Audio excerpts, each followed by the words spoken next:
ఇప్పుడు మీరు గమనిస్తే గత 10-15 రోజులుగా అసలు అక్కడ ఏం జరుగుతుంది మాచర్ల అంటే మాచర్ల సెంట్రిక్గానే మొత్తం ఎల్లో మీడియా కానీ ఆ పార్టీ కానీ టీడీపీ కానీ నడుపుతున్నారు. ఒక ఎమ్మెల్యేని టార్గెట్గా పెట్టుకొని. ఈ నేపథ్యంలో రెండు చెప్పారు. ఒకటి, ఎన్నికల కమిషన్ అనేది ఏదైతే అంపైరింగ్ రోల్ చేయాలనో ఇక్కడ ఒక నిష్పక్షపాతంగా అటు ఇటు సైడ్ తీసుకోకుండా చేస్తాదనే మా ఆశ, చేయాలనే మా కోరిక. అందుకోసం ఎప్పుడైతే ఎన్నికల కోడ్ వచ్చినప్పటి దగ్గర నుంచి కూడా మీరు గమనిస్తే మా పార్టీ కానీ అధికారంలో ఉన్నప్పటికీ ముఖ్యమంత్రి గారితో సహా డిస్టెన్స్ అయ్యాం అక్కడికక్కడ. అలాగే ఏ నిర్ణయం తీసుకున్నా కూడా ఇద్దరికి సమానంగా ఉండే రకంగా ఏది తీసుకుంటున్నా కరెక్ట్ అనుకుంటున్నాం. కానీ దురదృష్టవశాత్తు ఈ ఎన్డీఏని కూటమి ఫామ్ అయినప్పటి నుంచి ఆ తర్వాత పైన ఎక్కడైతే సెంటర్లో బీజేపీ ఉన్నదో అంత పొత్తు పెట్టుకున్నప్పుడు నుంచి ఎన్నికల కమిషన్కు బాబు దోమపోట్లాగా బాబు కాటో లేక బాబు వైరస్ ఏదో సోకినట్టుంది, ఇన్ఫెక్షన్ వచ్చిందేమో అని అనిపిస్తుంది. అది ఎంతవరకు పోయిందంటే ముందు అనుమానంగా ఉండేది, ఇప్పుడు నిజమని కూడా అనిపించే రకంగా ఎన్నికల కమిషన్ వ్యవహరిస్తున్న తీరు. ఇప్పుడు ఆల్ ప్రాక్టికల్ పర్పసెస్ ప్రభుత్వాన్ని ఎవరు నడుపుతున్నారంటే ఎన్నికల కమిషన్ నడుపుతోంది. ఆంధ్రప్రదేశ్ ప్రభుత్వాన్ని కాదు, ఎక్కడైనా సరే. అది ఎంత జోక్యం చేసుకుంటోంది ఇప్పుడంటే, ఇప్పుడు మీదన్నా ఈ కేసుకు సంబంధించి మాచర్ల కేసులో కూడా అది కనిపిస్తుంది. అక్కడ ఆ రోజు ఈవీఎం జరిగిన సంఘటన ఏదైతే ఉందో దాని మీద మీరు పోవడానికి అసలు ఆ వీడియో ఎక్కడి నుంచి వచ్చింది దాని లేదు. అలాంటి వీడియోలు మిగిలినవి ఎందుకు రిలీజ్ చేయాలంటే వాటిని రిలీజ్ చేయరు ఎలక్షన్ కమిషన్. నువ్వు నిష్పక్షపాతంగా వ్యవహరిస్తున్నావంటే ఎక్కడెక్కడ ఈవీఎంలు డ్యామేజ్ అయినా ఉన్నాయో అవన్నీ బయట పెట్టాలి. బయట పెడుతూ దానికి ముందు తర్వాత జరిగినవి ప్రెమిసెస్లో ఏం జరిగిందో కూడా బయటకు రావాలి. అది ఎందుకు చేయట్లా? ప్లస్ ఆ వీడియో బయటకు వచ్చింది ఎట్లొచ్చింది? వీడియో బయటకు వచ్చిందంటే మాకు తెలియదు, సంబంధం లేదనడం కాకుండా ఇమ్మీడియట్ సీరియస్ కేసు పెట్టాలనా లేదా? కేవలం ఎన్నికల కమిషన్ ఆధ్వర్యంలో ఉంది కాబట్టి మిమ్మల్ని అడుగుతాం. ప్రభుత్వం ఆధ్వర్యంలో ఉంటే మమ్మల్ని ఎట్లయితే అడిగేవాళ్ళు, ఇప్పుడు ఎన్నికల కమిషన్ ఆధ్వర్యంలో అన్ని వ్యవహారాలు నడుస్తున్నాయి కాబట్టి ఎన్నికల కమిషన్ అడుగుతాం. అడిగాం, సమాధానం లేదు. అదే మాచర్ల కాన్స్టిట్యున్సీలో ఇంకా 5-6 చోట్ల ఈవీఎంలు డ్యామేజ్ అయ్యాయి అన్నారు. మరి అవన్నీ ఎందుకు బయటకు ఫీడ్ రిలీజ్ చేయట్లా? ఇదే పాల్వాయి గేట్ ఎక్కడ అంటున్నారో బయట వీడియోలు మేము చూపించాము, ఎన్నికల కమిషన్కి ఇచ్చాము. ప్రెమిసెస్లో అడ్డంగా కొడుతున్నారు. న్యూట్రల్ ఓటర్స్ కానీ వైఎస్ఆర్సీపీ ఓటర్స్ కానీ లేకపోతే ఎస్సీ బీసీ మైనారిటీలకు చెందిన ఓటర్లను కానీ రానివట్ల టీడీపీ వాళ్ళు అడ్డంగా కొడుతున్నారు. ఈ కొడుతున్న వాటన్నిటి గురించి దాని గురించి ఏం తీసుకున్నారు? అన్నిటికంటే ముఖ్యంగా ఎవరు రీపోలింగ్ అడుగుతారు? బాధితుడు అడుగుతాడు. ఎందుకు టీడీపీ అడగట్లా? ఎందుకంటే వాళ్ళు కంఫర్టబుల్గా ఉంది కాబట్టి, గుద్దుకున్నారు కాబట్టి, అడ్డంగా వేసుకున్నారు కాబట్టి, రిగ్ చేసుకున్నారు కాబట్టి వాడు అడగట్లా. అఫెక్ట్ అయినారు కాబట్టి మా వాళ్ళు అడుగుతున్నారు.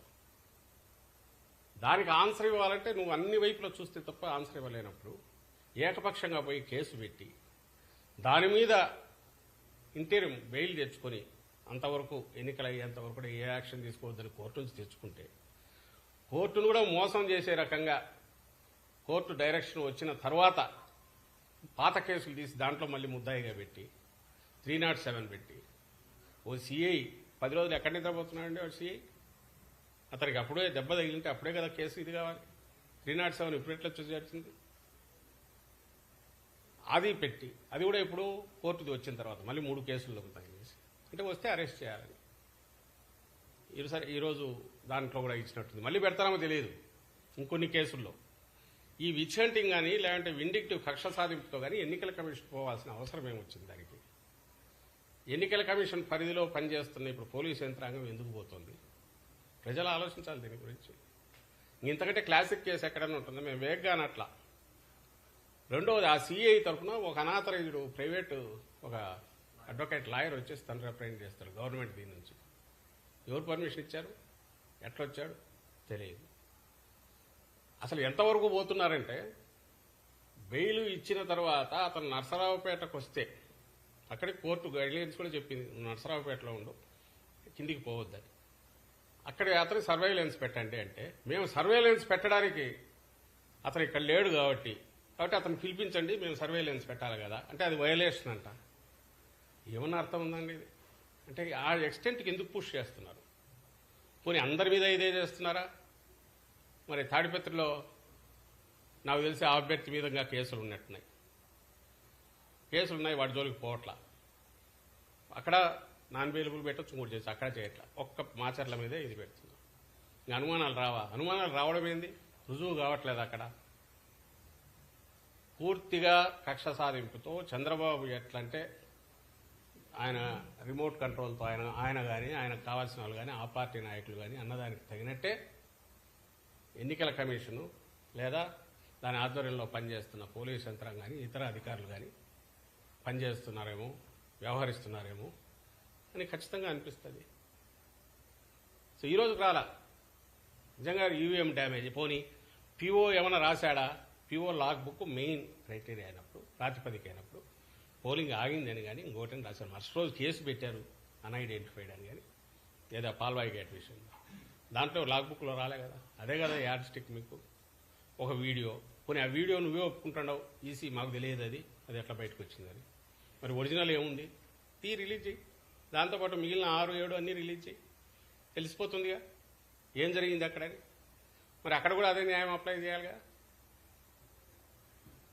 పోనీ సహజ న్యాయం ప్రకారం చూసినా రీపోలింగ్ అడిగిన వాడు టీడీపీ ఎందుకు రీపోలింగ్ అడగట్లేదు? ఎందుకంటే కంఫర్టబుల్గా ఉంది కాబట్టి. మా అభ్యర్థి ఎందుకు అడిగాడు? అన్యాయం జరిగిందని కాబట్టి. ఏ రకంగా చూసినా, కామన్ సెన్స్తో ఆలోచించిన, రూల్ బుక్ ప్రకారం చూసినా, ఏ రకంగా చూసినా కూడా తప్పుడు దీంట్లోనే ఎన్నికల కమిషన్ కానీ ఆ అధికారులు కానీ పోయినారని స్పష్టంగా కనపడుతున్నప్పుడు మా డిమాండ్ మళ్ళీ తెరుస్తున్నాం. ఇప్పటికైనా సరే ఎక్కడెక్కడ ఈవీఎం డ్యామేజ్లు మొత్తం అంతా ఇవ్వండి. అలాగే ప్రెమిసెస్లో జరిగిన గొడవలు కానీ, మా వాళ్ళని తరిమి కొట్టినవి కానీ, అలాగే లా అండ్ ఆర్డర్ బయట జరిగినవి వీడియోలు వేసి చూపిస్తున్నాం, పట్టించుకోవట్లేదు. ఇచ్చాము ఈసీకి. వాటి మీద కూడా ఏవైతే భయభ్రాంతులను చేసే ఓటర్లను అడగకుండా అవన్నీ కూడా ఎన్నికల ప్రాసెస్ని దెబ్బతీసినట్టే కదా. మరి వాటి మీద ఏం కేసులు పెట్టారు, ఏం యాక్షన్ తీసుకున్నారు? సో ఇవన్నీ, ఈ ప్రశ్నలన్నిటికీ ఎలక్షన్ కమిషన్ ఆన్సర్ ఇవ్వాల్సింది. ఏదైతే నేను ఇంతకుముందు అన్నట్టు ఇన్ఫెక్ట్ అయిందో బాబు వైరస్తో, అదే ఆన్సర్ ఇవ్వాల్సిన బాధ్యత దాని మీద ఉందని మేము అనుకుంటున్నాం. అక్కడ ఎవరినన్నా ఉండనిస్తున్నారా? ఓ టెర్రర్ క్రియేట్ చేశారు. టెర్రర్ చిత్రంగా ఏంటంటే ఎవరైతే ప్రొటెక్ట్ చేయాలనో వాళ్లే క్రియేట్ చేశారు. ఊళ్ళు వదిలిపోవాల్సి వస్తుంది. నాయకులందరినీ ఏదో హౌస్ అరెస్ట్ అన్నా చేస్తున్నారు, లేదా కేసులు అడ్డంగా కేసుల్లో అన్నా బుక్ చేస్తున్నారు. ఈరోజు కేసులు చూసినా ఇప్పుడు పోలింగ్ అయిపోయిన తర్వాత ఇప్పుడు బైండ్ ఓవర్ చేయడమేనండి. బైండ్ ఓవర్ రౌడీ షీట్లు ఇప్పుడు ఓపెన్ చేస్తున్నారు. పేర్లు ఇక్కడ నుంచి ఎక్కడెక్కడ టీడీపీ ఆఫీస్ నుంచి పోతే వైఎస్ఆర్సీపీకి సంబంధించిన వాళ్ళకి చేసేస్తున్నారు. దాని గురించి అది చాలా న్యాయబద్ధంగా జరుగుతుందని చెప్పడానికి ఆ ఎల్లో మీడియా రెడీగా ఉంది. వీడు ఒక బ్యానర్ వేస్తాడు, పద్దనే దాని మీద ఒక కేసు తయారవుతుంది, కొన్ని సెక్షన్లు పెడతారు. ఇంకో పక్క అన్యాయం జరుగుతుంది వాళ్ళే రాస్తారు. మీరు ఇంతకుముందు అడిగిన దాంట్లో కార్యకర్తలను పట్టించుకుని వైఎస్ఆర్సీపీని కూడా వీళ్ళే రాస్తారు. అసలు పట్టించుకోవడానికి అక్కడ ఎవడన్నా ఉండే పరిస్థితి రాకుండా అడ్డంగా వెంటబడి టెర్రర్ క్రియేట్ చేసేది వీళ్ళే చేస్తారు, తమ చేతుల్లో ఉన్న అధికారులను వాడుకొని. ఈ అంతా కూడా ఈ షార్ట్ టైం. నేను మళ్ళీ చెప్తున్నా, ఈ తాత్కాలికంగా 4 రోజులే. ఈ 4 రోజుల తర్వాత మళ్ళీ ఎలాగో రిజల్ట్స్ వస్తాయి. జగన్మోహన్ రెడ్డి గారు మళ్ళీ ప్రమాణ స్వీకారం చేస్తారు. ప్రమాణ స్వీకారం చేసిన తర్వాత ఇవన్నీ రికార్డు చేసి చూసుకుంటాం ఎక్కడెక్కడ అన్యాయం జరుగుతుంది. మేము అన్యాయం ఎవరికి చేయదలుచుకునే పార్టీ కాదు. మీ చంద్రబాబుని ఎప్పుడు చెప్తుంటారు, ఆయన లాస్ట్ టైం ఎన్నికల కమిషన్ మీదకి దాడికి ఎట్లా పోయినాడనేది చూస్తే జగన్మోహన్ రెడ్డి గారు వ్యవహరించే తీరు ఎంత ఎక్సెప్షనల్గా ఉంది అనేది కూడా అందరూ గమనిస్తారు. ఈయన ఎప్పుడు ఆ డిస్టెన్స్ మెయింటైన్ చేస్తున్నాడు, మా పార్టీ అది మెయింటైన్ చేస్తుంది. But at the same time ఎన్నికల కమిషన్ నిష్పక్షపాతంగా వ్యవహరిస్తుందని ఆశించిన ఎన్నికల కమిషన్ లేదా దాని ద్వారా ఆదేశాలు చెప్పి అధికార యంత్రాంగాన్ని దగ్గరికి తెచ్చుకొని టీడీపీ వ్యవహరిస్తున్న తీరు వల్ల ఏదైతే పరిస్థితి ఇది క్రియేట్ అవుతుందో,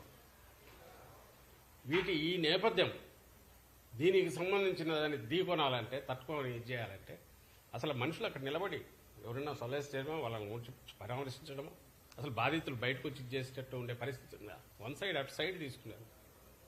అధికార వ్యవస్థ అటు సైడ్ తీసుకుంది, ఎన్నికల కమిషన్ బ్లెస్సింగ్స్ దానికి ఉన్నాయి. దాంతో వస్తున్న ఇబ్బంది వల్ల ఏమి చేయలేని ఇది వస్తుంది. కానీ 4 రోజులు అన్ని సెట్ అవుతాయి. ఐ థింక్ బాధితులు కూడా ఈ విషయంలో వాళ్ళకి అండగా పూర్తి పార్టీ ఉంటుంది. ప్రభుత్వంలోకి వచ్చిన తర్వాత వాళ్ళ గురించి కూడా ఖచ్చితంగా పట్టించుకుంటామని అయితే హామీ ఇస్తుంది.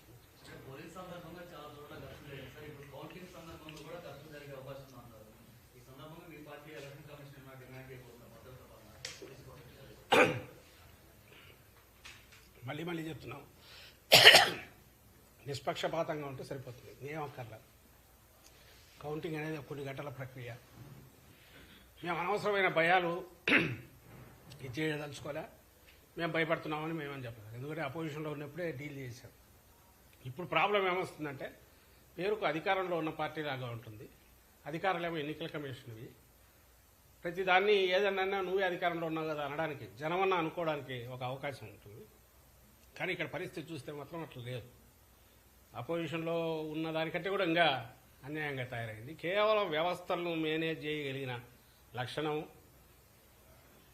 ఆ వ్యవస్థలను మేనేజ్ చేయడం తప్ప ఇంకేమీ తెలియని, ఒక రాజకీయంగా కానీ లేదా ప్రజలతో డీల్ చేస్తే కానీ తెలియని చంద్రబాబు నాయుడు మన కర్మగాలి ఆయన సెంటర్లో ఉన్న పార్టీతో పొత్తు పెట్టుకోవడం, ఆయన పెట్టుకుని దీనికే ఉన్నట్టుంది. అన్ని రకాల అడ్డదారుల్లో ఏమేం చేయొచ్చు, అధికారులను ఎట్లా మేనేజ్ చేయొచ్చు, వ్యవస్థలను ఎట్లా మేనేజ్ చేయొచ్చు, వాళ్ళ ద్వారా వచ్చేయచ్చు అని దాంతోనే పొత్తు కూడా పెట్టుకున్నట్టున్నాడు. దానివల్ల వస్తున్న ఈ పరిస్థితి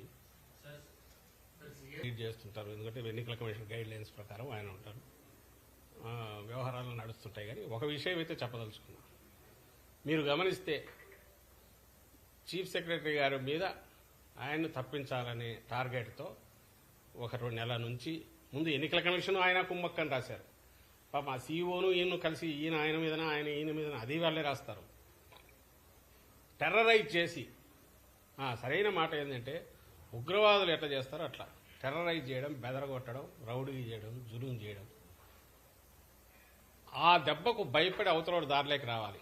ఏదో వాళ్ళ మీద ప్రేమతోన్నా రావాలా, లేదా వాళ్ళ ముఠాలో సభ్యుడిగా వెస్టెడ్ ఇంట్రెస్ట్తోన్నా రావాలా ఆ పార్టీ టీడీపీ తరఫున, లేదా భయపడైనా కాళ్ళబేరానికి వచ్చి వాళ్ళు చెప్పినట్టు వినాలా. ఈ మూడు, అది రాజకీయ పార్టీ లక్షణం కాదు. ఈ మూడు లక్షణాలతోనే బతికే పార్టీ. వ్యవస్థలను మేనేజ్ చేయడం, వెస్టెడ్ ఇంట్రెస్ట్ ప్రొటెక్ట్ చేయడం, వాళ్ళ వెస్టెడ్ ఇంట్రెస్ట్ ప్రొటెక్ట్ చేయడం, చేసే రకంగా చూడడం, దారిలోకి రాని వాళ్ళని మీడియా పవర్ యూజ్ చేసి ఈ తమకున్న గోబెల్స్ ప్రచారం ఏదో దాంతో దెబ్బ కొట్టి కాళ్ళబేరానికి తెచ్చుకోవడం. వాడు ఎంత వాడైనా సరే, మోడీకే దిక్కు లేదు, ఆయన్నే రోడ్డు మీద పడేసి ఆడుకున్నాడు చంద్రబాబు నాయుడు. అంత శక్తి సంపన్నులు వాళ్ళు చంద్రబాబు నాయుడు దాంట్లో. వీటితో బతుకుతున్న పార్టీ. లేకపోతే ఈ కేసులో ఆయన తరఫున మేము మాట్లాడాల్సిన అవసరం లేదు, అది రాజకీయ పార్టీ, ఆయన డిఫెండ్ చేసుకోవచ్చు, మా పరిధి కూడా కాదు. అయితే వాట్ ఈజ్ అపియరింగ్ ఆ మీడియాలో అది గమనించండి. చీఫ్ సెక్రటరీ 800 ఎకరాలు, 600 ఎకరాలు, 100 ల్యాండ్ గ్రాబింగ్ అని చెప్పి ఈరోజు పేపర్లలో వస్తుంది. ఈనాడులోనూ జ్యోతి రామోజీరావు రాస్తాడు, రాధాకృష్ణ రాస్తాడు. బ్యానర్ మరుసటి రోజు ఇంకోటి కూడా వైజాగ్లో ఒక ప్రెస్ కాన్ఫరెన్స్ పెడతాడు. ఆ సాయంత్రము 11 మళ్ళీ టీడీపీ వాళ్ళు ఎలక్షన్ కమిషన్కు మిగిలిన వాటికి పిటిషన్లు పెడతారు. ఐ థింక్ కోర్టులో కూడా వేసింటారేమో, కోర్టులో కూడా ఒకటి వేసినా వేస్తారు. అంటే 14 వేస్తే రీడర్ కానీ వ్యూవర్ కానీ చూస్తుంటే ఒకేసారి అన్ని వైపుల నుంచి కమ్ముకొని అటాక్ చూశాక ఏమో నిజం ఉండకపోతుందా అని అనుకుంటారు. ఈరోజు క్యారెక్టర్ అసాసినేషన్ అయిపోయి, ఈజ్ ఇట్ పాసిబుల్ 400 ఎకరాలు 500 ఎకరాలు ఒక అడ్డంగా తీసుకోవడము 10 రోజుల్లోనూ 100 రోజుల్లో సాధ్యమా? ల్యాండ్ టైటిలింగ్ యాక్ట్ పేరు మీద ముఖ్యమంత్రి మీ లక్షల ఎకరాలే స్వాధీనం చేసుకుంటాడన్న అలాంటి వాళ్లకు ఇది ఒక పెద్ద లెక్కలేక కదా, వాళ్ళు ఆరోపణలు అట్లాంటివి చేయొచ్చు, వైల్డ్ ఆరోపణలు. కానీ అది సాధ్యమా? ఒకటి. రెండవది, ఒకవేళ అదేదైనా ఆరోపణ ఉంటే దానికి ఇప్పుడు చీఫ్ సెక్రటరీ ఎన్నికల సమయంలో ఉండకూడదు అనడానికి ఏం సంబంధమో ఎవరికి అర్థం కాదు. వీళ్ళ డిమాండ్ అది ఉంది కాబట్టి ఈ కౌంటింగ్ మీద ఇది క్రియేట్ చేస్తారు కాబట్టి ఈయన తప్పించాలని డిమాండ్. అసలు మోకాలకు బట్టతలకు కాదు, ఇంకా దేనికి కలుపుకోవాలని చూస్తున్నారో అర్థం కావట్లే. క్లాసిక్ ఇది ఒకటి. టీడీపీ అంటే అబద్దాల మీదనో, అబద్దాలని ఎందుకంటున్నావు జరిగిన దాన్ని బట్టి, ఆ ఆరోపణల గురించి వాటి గురించి కాదు. ఆరోపణ చేసావు బాగానే ఉంది, అది అక్కడ ఆగాలనా? కంక్లూజన్కి తీసుకెళ్తున్నారు. ఇమ్మీడియట్ ఈయన తప్పించండి అంటే నీకు టార్గెట్ ఏంది? చీఫ్ సెక్రటరీ ఆ వ్యక్తిని ఆ నుంచి తప్పించేసేయాలా? ఎందుకు? అల్టిమేట్ ఇది ఏం లేదు, మళ్ళీ ఆ వ్యవస్థ కూడా ఏదన్నా ఉంటే తన చేతుల్లోకి రావాలా?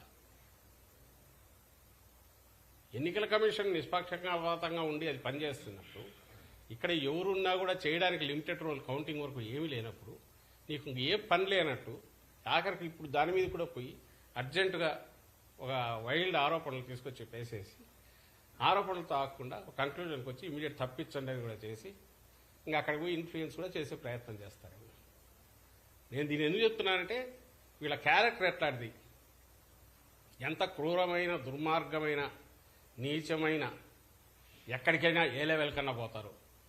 ఎదుటివాడు టార్గెట్ పెట్టారంటే ఎట్ట కొడతారు అనడానికి ఇప్పుడు మాచర్ల ఇన్సిడెంట్ చూసినా, ఇక్కడ ఇప్పుడు సిఎస్ మీద చూసినా, ఈ కొద్ది కాలంలో లేదా మీరు అన్నట్టు మేము స్వీప్ చేస్తున్నాము వచ్చినామని వాళ్ళకి వాళ్ళు ఊరేగినా అన్నిట్లో అదే కనపడుతుంది, ఆ లక్షణమే కనపడుతుంది. ఐ థింక్ ఈ వారం రోజుల తర్వాత రాష్ట్రానికి ఈ పీడ పూర్తిగా విరగడవుతుందని మేము ఆశిస్తాను.